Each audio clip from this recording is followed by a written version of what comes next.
La idea mía es transmitir un poco la visión que el INTA tiene como programa de cómo vemos la producción ganadera y dentro de ese entorno qué pasa con la producción de forrajes y sobre todo con el mejoramiento. Hay algo de superposición con la presentación de Cristian. Pero bueno, tomo dos o tres. Es muy difícil analizar la producción de carne en el país sin tener en cuenta el contexto mundial. Y bien, como remarcó Cristian, lo vamos a pasar rápidamente. Tenemos expectativas, digamos, de una demanda creciente por parte de carnes, tal vez a una tasa menos floreciente que la que podemos esperar de la carne aviar o de la carne porcina, pero, digamos, hay una tendencia a que haya un crecimiento. Y por otro lado tenemos una producción que tiende a estar bastante estable, con lo cual, ante una producción bastante estabilizada y una demanda creciente, digamos, todo aquel país que se encuentre con su maquinaria productiva relativamente ajustada va a tener una gran oportunidad de poder entrar dentro de este negocio. Bueno, estos son algunos indicadores de cómo nos ubicamos hoy. Desde el punto de vista de la producción nos encontramos casi en el sexto lugar, pero con una producción que está bastante estabilizada desde hace ya un par de años, como bien había anticipado Cristian en su charla anterior. Como exportadores, no estamos en el top 10, ni mucho menos, estamos en el puesto 12, 13, de acuerdo a las estadísticas que consultemos, y también con volúmenes exportados que son cada vez menores y bastante inestables. Esto se explica por lo que todos ya sabemos, es decir, nosotros tenemos algo que lo podemos ver como una fortaleza, es decir, tenemos prácticamente una demanda inelástica de carne que está dada por el consumo interno, que eso en algunas oportunidades sirve de sustento para poder mantener los niveles productivos de una gran parte de los sistemas productivos en nuestro país.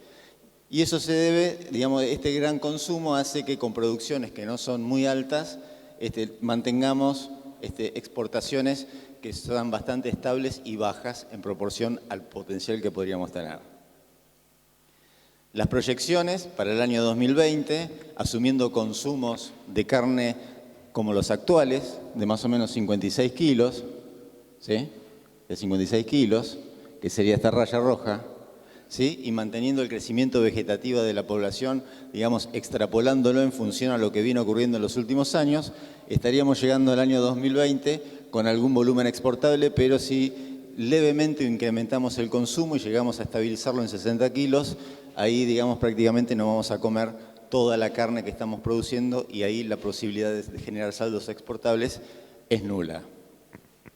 Esta carne sale de un rodeo de 53 millones de cabezas, número más, número menos. Esto es la estadística del SENASA ahora en marzo del 2017, con una composición del rodeo donde seguimos teniendo casi un 60% de ese stock en región pampeana y el resto en proporciones bastante diferentes en lo que es NEA, semiárida, NOA y Patagonia.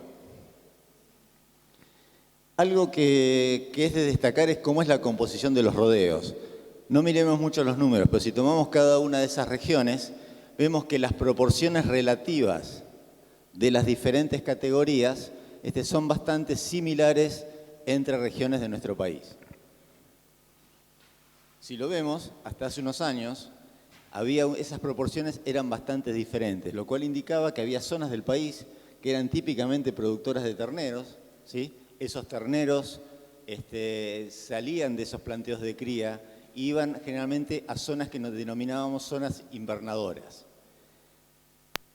Los números que yo acabo de mostrar, donde vemos que las proporciones de las distintas categorías son similares, nos indica algún cambio desde el punto de vista del planteo productivo. Es decir, salimos de un esquema donde los terneros migraban de zonas criadoras a zonas de invernada, a un esquema en donde en cada una de estas zonas se está tratando de cerrar el ciclo y es lo que denominamos la generación del ciclo completo. Es decir, ya no tenemos esa división tan marcada como hemos tenido en otras épocas de zonas productoras de cría y zonas invernadoras, sino que en cada zona, ¿sí?, cierra su ciclo y el mismo ternero, digamos, trata de transformárselo a través de procesos de recría que vamos a ver cómo son y de invernada, tratando de lograr la terminación de esos mismos animales en esa zona y no tanto trasladándolos a otra zona del país.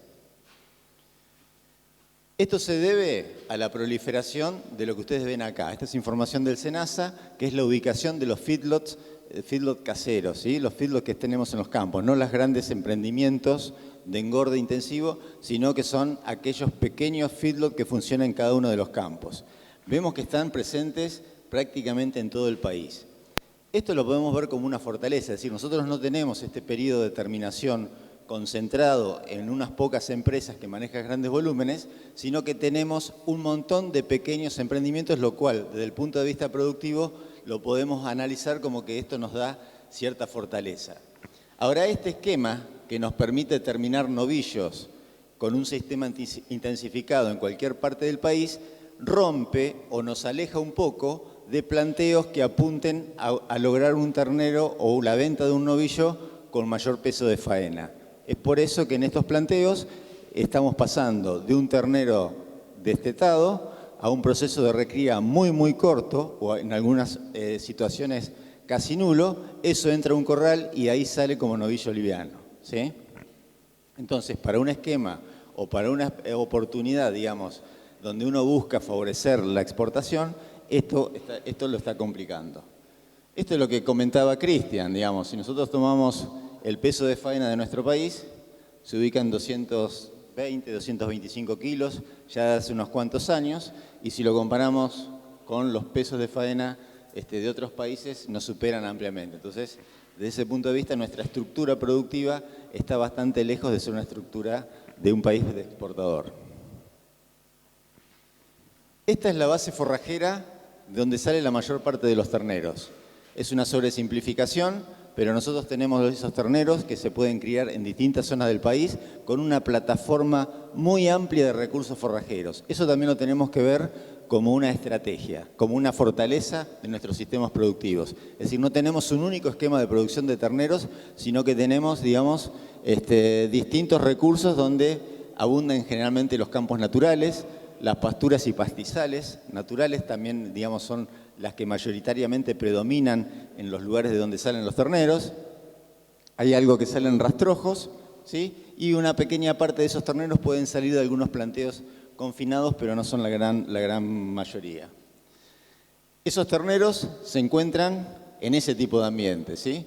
Esta es una diapositiva que yo tomé de Lisandro Blanco, donde para los distintos ambientes de nuestro país, en función al régimen de precipitaciones, ¿sí? Tenemos las cargas que pueden tolerar cada uno de esos sistemas productivos, tenemos la producción forrajera y cuáles son los principales problemas que afectan a la base forrajera de esos ambientes, ¿sí?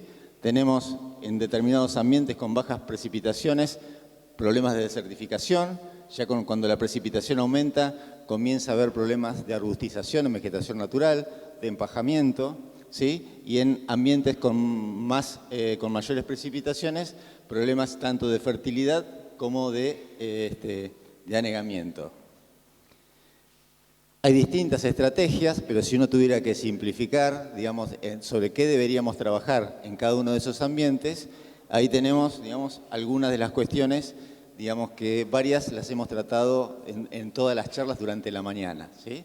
Pero todos estos ambientes tienen potencial para lograr mejorar su productividad en función a sus limitaciones, en base a trabajar en la mejora de la producción de los recursos que hay o a través de la incorporación de otros recursos forrajeros que mejoren significativamente la producción. Ese ternero, en esas mismas zonas, ¿sí? Pueden seguir su circuito a través de todos estos recursos. En general pueden seguirlo en verdeos, campo natural, rastrojos o pasturas. Hay una proporción que se terminan a corral, ¿sí? Y otra proporción de esos terneros se pueden ser recriados también a corral y terminar todo el ciclo. Esa es una curva de la ganancia de peso que puede tener un ternero una vez que es destetado, cuando tiene alguna restricción por falta de oferta forrajera o por alguna limitación nutricional, por problemas de calidad en esa reserva forrajera, es un ternero que puede culminar ese ciclo, en aproximadamente entre 20, 24 o 25 meses, ¿sí? Que es una situación bastante común. Cuando ese ternero que tiene algún tipo de restricción durante el periodo de recría lo metemos en un corral y evitamos la salida a pasto, lo que hace el corral es puede tapar esas ineficiencias y adelantar levemente, ¿sí?, el momento de salida, garantizando el peso y grado de terminación. Si nosotros mejoramos el proceso de recría, podríamos llegar aproximadamente al mismo peso y en el mismo momento que un novillo que está entrando en un corral, pero que fue malcriado, ¿sí? Y si ese ternero es bien criado y además lo incluimos en un corral, ¿sí?, podemos adelantarlo prácticamente un año, ¿sí?, desde la situación 1, que fue la que vimos, hasta la situación 2. En todas estas etapas, todo lo que podamos hacer en mejorar la producción de forraje, básicamente, y en la calidad del forraje, va a apuntar a mejorar la eficiencia de todo este proceso, ¿sí?, que es lo que yo les decía, de acá podemos pasar de 25 meses a prácticamente reducir en un año ese proceso de recría. Estos son algunos valores similares a lo que mostró Cristian, donde tenemos los porcentajes, eso es información del SENASA, tenemos información en cada una de las zonas del país de cuál es el porcentaje de destete. Haciendo un promedio, ¿sí?, hay diferencias entre provincias y entre regiones, pero estamos en el orden del 60, 62, 63%, que son los valores que comentaba Cristian. Cuando nosotros consideramos todo el proceso de ciclo completo, ¿sí?, con los requerimientos de la vaca, incluimos los requerimientos de las categorías de reposición y el gasto que tiene ese ternero para ser recriado y terminado, nosotros tenemos que del total de los casi 10.000 kilos de materia seca que requiere todo este proceso, ¿sí?, 10.000 kilos de materia seca, casi un 8% es provisto por la alimentación de confinamiento, es decir, por esa alimentación o esa intensificación que está dada por el corral, ya sean granos o subproductos, pero hay un 92%, ¿sí?, del consumo de materia seca de ese proceso que requiere sí o sí ser tomado del forraje, ya sean pasturas o vegetación natural. O sea que es una proporción muy, muy importante.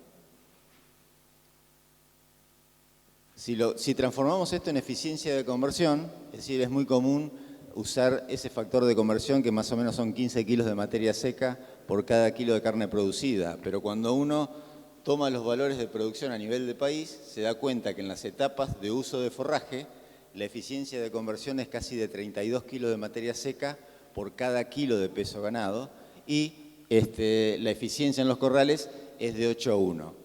Todas estas etapas son mejorables, ¿sí? Si uno dice el corral, hay margen de mejora porque nosotros tenemos corrales que están funcionando bien en otros países, en países donde esta técnica está muy bien manejada, que hablan eficiencias de 7 a 1 o aún inferiores, con novillos más pesados, y por ahí otro contexto, pero nosotros acá también tenemos un margen muy importante. Entonces, si bien coincido con Cristian que todo lo que hagamos para aumentar la producción de forraje va a estar bien, tenemos un margen de mejora para tratar de achicar dentro de esto, con el forraje que hoy tenemos, mejorar levemente esa eficiencia de conversión, cuyo impacto va a ser muy importante a nivel del sistema productivo.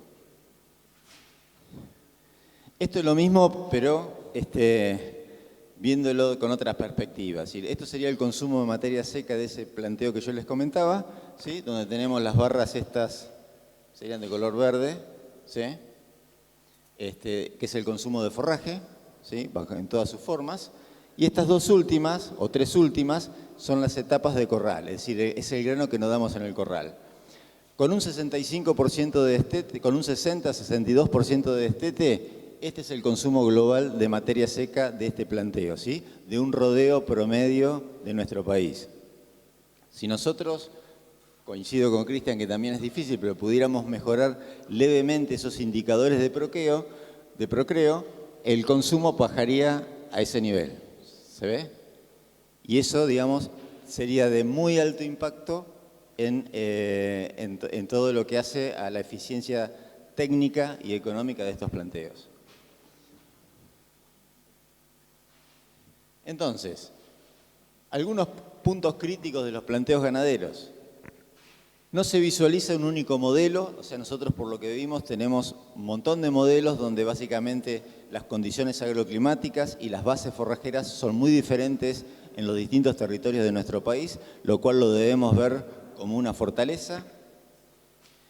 Y los sistemas intensificados de base pastoril, como dice acá, parecerían, combinados a corral, parecerían ser, digamos, una alternativa conveniente, para lo cual, digamos, algunos aspectos, ¿sí?, que habría que controlar o que habría que trabajar es sobre la productividad y persistencia de las pasturas de calidad, mejorar esa eficiencia de cosecha, ¿sí?, tratar de lograr recrías de bajo costo relativo. Digamos, la recría es una etapa en donde se producen muchos kilos dentro de un sistema productivo con el alimento más barato que tenemos, entonces todo lo que hagamos para mejorar su calidad y su producción, eso va a venir muy bien al resultado económico y técnico, ¿sí? Invernadas rápidas, de que no duren más de un año y medio. Eficiencias de conversión en el corral, bajar esos valores de 8:1 a valores por debajo de 7:1, ¿sí? Eficiencias, conseguir todo lo que es, esas recrías requieren de fibras de calidad, ¿sí? Para eso, digamos, hay algunos trabajos que muestran, por ejemplo, en el caso de silajes de sorgo, se está trabajando en algunos lugares con el acortamiento en entrenudos, que eso aumenta la relación hoja-tallo y eso se consigue fibra de bastante mejor calidad. Sistema del ciclo completo, es decir, con esas particularidades debemos trabajar en enfocarnos en desarrollar sistemas de ciclo completo para cada una de esas diferentes realidades que tenemos en los territorios de nuestro país. Es muy importante el control de efectos ambientales indeseables, es decir, en todas esas zonas que yo mostré en una de las primeras diapositivas, teníamos problemáticas muy diversas, pero tenemos gran parte de nuestro país con problemas de desertificación, entonces todo lo que es ajuste de carga y producción de forraje para atenuar esos problemas deben ser tenidos en cuenta.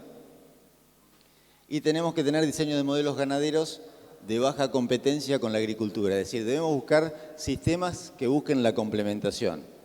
A raíz de eso, tomé unas diapositivas que se presentaron en el Congreso del IPNI, en el seminario del IPNI que se hizo en Rosario hace poco, lo presentó Alejandra Marino, un trabajo de Noceto, donde él estudió para la zona de Trenklauken, ¿sí? Ese es el régimen de precipitaciones, son 850 milímetros en promedio, con esa variación interanual que ustedes tienen ahí. Y lo que él estudió fueron 2 o 3 situaciones de secuencias de cultivo y ver qué pasaba con la profundidad de la napa, ¿sí?